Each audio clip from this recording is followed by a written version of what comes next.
Oh my. Oh! Good evening, my ladies, gentlemen, both sniders, in-betweens, and outsiders. Welcome to Monday Night Tea Time with your host, the Bard, and maybe the guest.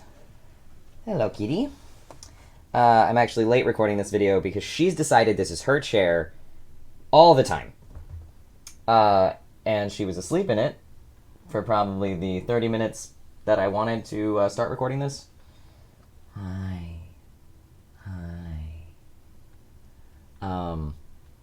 I didn't have the heart to move her. I was about to get, the heart to move her, and then she just got up of her own accord and, went and did some stretchies. But now she's upset because she wants to be on the pillow that Papa is currently leaned against. Okay, Mimi. Oh, yeah, please, throw Oliver to the curb. Just chuck him. Anyway, hello. As I said, welcome to Monday Night Tea Time with your host, the Bard, and the Mimi. Hello, the Mimi. It is, almost the end of, what are you doing? Almost the end of March, which I don't enjoy saying, except that, as it comes to the end of the month, that means that I've completed another month of being on tea, which is great, because I started, on the last day of August, so every end of the month means something good for me. My brain doesn't want to sit here and actually count out on my fingers, but I'm gonna do it anyway. So September, October, November, December, January, February, March. That's a whole 7 months, isn't it? Isn't it, Mimis? Isn't it? Is it Mimis? This fucking cat. This cat is such a fucking troublemaker. Oh my god. But she's so cute, though. Okay. Hi. If you would be a lap cat, this would be so much easier. If you would be a lap cat. No, just nuzzles. Just nuzzles. Okay, well, I have nothing new to say about physical transitioning, or any new social... Getting fur all over the curtains. Any new social transitioning or anything like that. Ow! She just slipped and caught herself in my back. Nicely done. Nicely done. That's right, get a spot. Nothing new really to say. I mean, I'm all around more like physically what I associate with masculinity. I'm smellier in a good way, or at least I think it's a good way because I'm gay and I already like the way men smell like a lot. Definitely hairier, and more noticeably muscled. I think the big thing I noticed, it's not like it's new, but just that I noticed it this week, is that my sideburns are actually one of the things. They're not like big because I've always kept my sideburns shaved, and they weren't unstrong prior to tea. They just weren't they weren't very dark. The fur. You've ruined me. The hair wasn't very like coarse or anything. But I did have hair that went all the way down. It was just lighter and softer, and now it's darker and coarser further down. And I feel like that's actually added a lot to like the shape of my face looking more masculine. So that's great. I still have to print out all those documents and take them to the courthouse and work on that name and gender change. But that's the plan for this week. Last week, I don't know what happened, but it just like disappeared. Probably your fault. I'm gonna blame you again. Good. So we're just gonna get to the songs then, and then I'll let you go because I have books to read. Oh my goodness, do I ever. So we have Green by Cavetown and Lunacy by me, and I'm wondering if having my foot on the cord of the microphone is causing a weird vibration. I'm gonna move my foot. Hope that didn't mess anything up. This is erosion. Grind up rocks with your molars. A big fish swims past your rod. You can't catch it, it's far too fast. Deep hook marks in rubber lips. I see your eyes in the flowers. I'll pick a bunch for your room. Green and blue to match your pictures. You look so good in green, and I hope you're well. And you look so good with him, and I'm proud of you still. I miss your perfect teeth. I was too blunt. I hope you feel happy. Oh, that's all I want.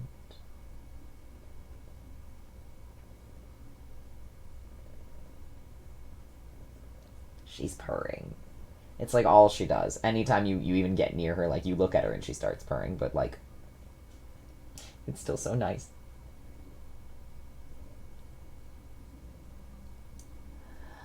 Well, I'm sorry, I'm not the moon, and this isn't just a phase. You said that 11 years ago, and you think it's still today. Well, you were screaming at me then, but now I see it on your face, and I'm sorry, I'm not the moon, and this isn't just a phase, and I'm so sorry I can't be someone that you want, and I'm so sorry that I've gotta be me. And it's fucked up that I need to say that. If I move my hand right now, she'll fall into my lap and it'll be funny, but I'll feel bad, so. Not gonna do it. So tempted. If she were a dog, I would do it, just because, like, I know if a dog fell into my lap, they'd just be like, whoa, oh, more attention? Okay. But she might actually be upset.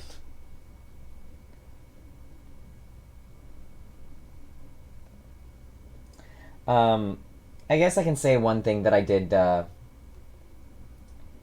realize this week. Oh god, you're shedding so bad. It's getting warm out. She's got a pretty thick undercoat for how short her fur is. One thing that I did realize this week, that kind of ties in with the reason that I even started writing a song like Lunacy, is that when I first came out to my family, they didn't take it well. It happens, you know. And I get it. It's, you know, you're asking someone to suddenly erase the entire future they've planned for you, which again, is, you know, God, ew, no, stop flying.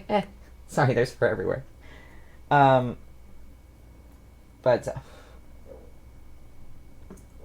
you are just the worst. I love you so much. But you know, it really should be nobody else's fucking prerogative what your fucking future is. And yet, like, the biggest thing that will upset your family upon coming out is, well, now your wedding isn't going to be the way I wanted it to be. Oh no. It's not yours, it's mine. It's really frustrating that, like, the biggest thing is just that they thought they owned your life, and when they realize they don't, they get upset with you. Like, they should be upset with themselves for thinking that they had any control over, like, you being a human being, an individual with your own agency. It's fucked up. But, my mom, I told her in the car, bad choice. Luckily, it was late and there was no one on the road when she slammed on the brakes. And, my sister.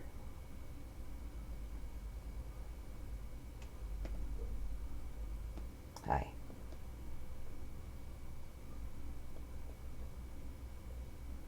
When I told my sister, I was smiling. And she told me to stop smiling because it wasn't anything worth smiling about. How dare I do that to Mom?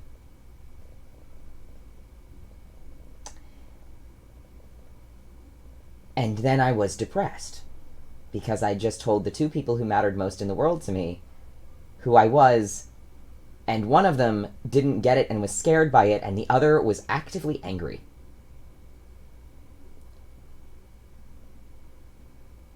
And they drained the fucking happiness right out of the moment. To be fair, when I told my mom, I was already kind of sad because it was my 15th birthday and I got a bunch of, like, really girly gifts and a bunch of cards that said, like, you're growing into such a beautiful young woman, and I was like, oh god, I can't. And in the pit of my stomach, I realized, like, it's so much more of a lie to keep going along with what I've been doing all along than it is to make them think it's a lie and say, like, hey, you know this thing that's popular right now? Well, it's actually true of me. Because at first it does feel like you're lying even when you know you're telling the truth. It's like being put on the spot for an exam that you know the answers to. You're still going to double check and second guess and freak out.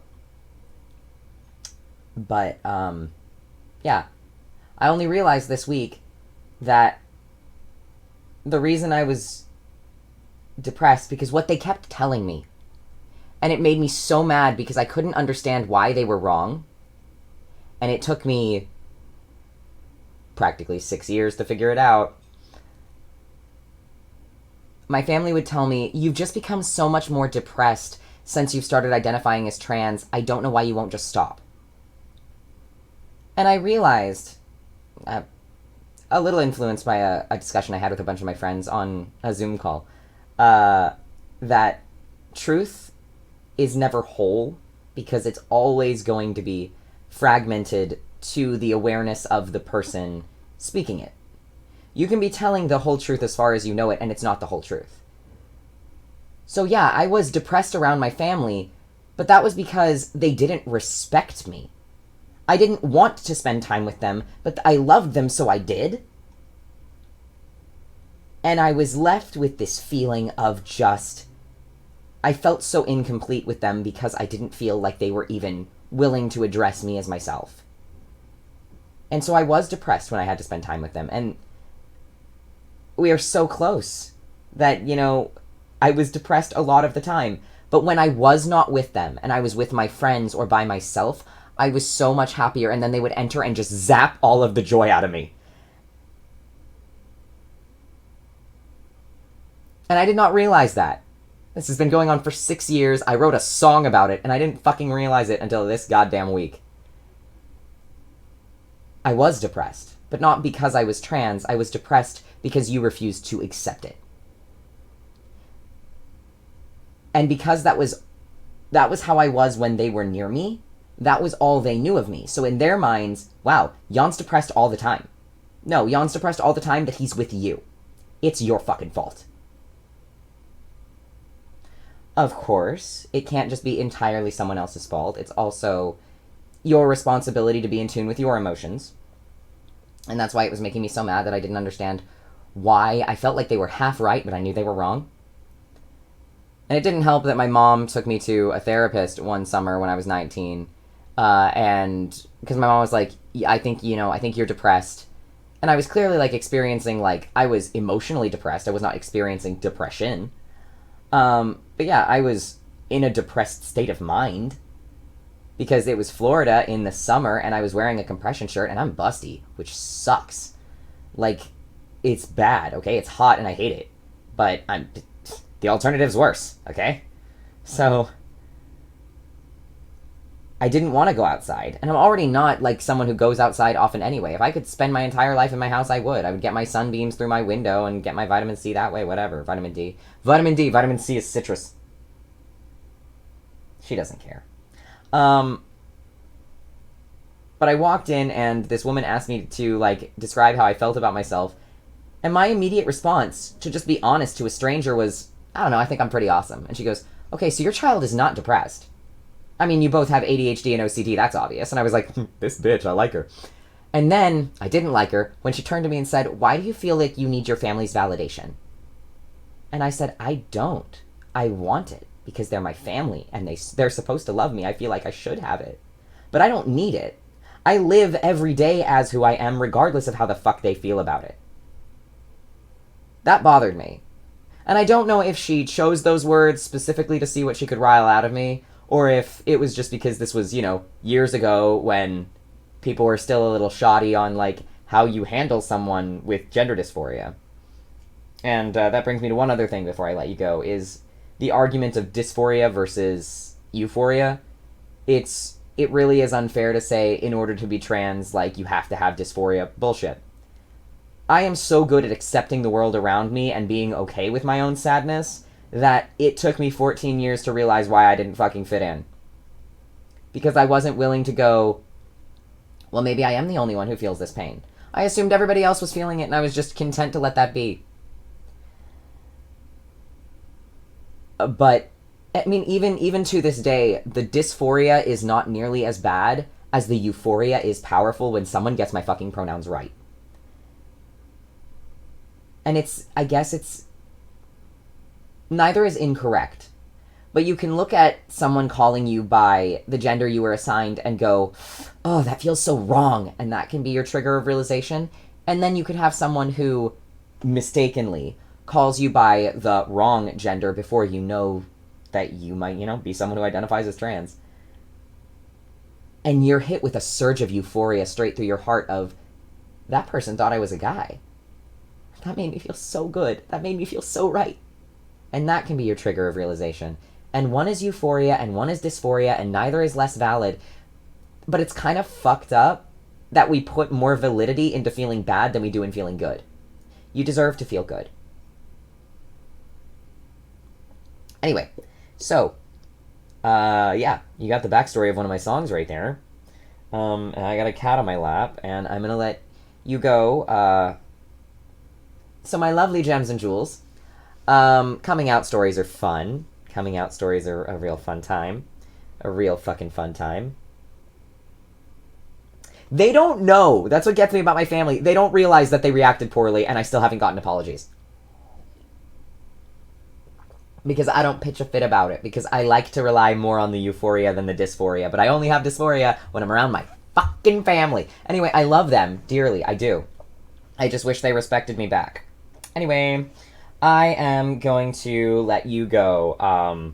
Don't let your family treat you that way. Find subtle ways to tell them they're wrong. Don't sit in... Contentment isn't even right. It's less joyful than contentment. Contentment is at least comfortable. Don't just sit in the rut they carve out for you. Even if you have to end up in a rut, carve your fucking own. You deserve that much, at least. If you're going to be depressed, you should be depressed on your own terms, not somebody else's. Anyway. My lovely gems and jewels, those of you who are in a boat similar to mine, or for those of you who aren't and just care about people who are in boats like mine, I appreciate you all. I hope that you're all doing well.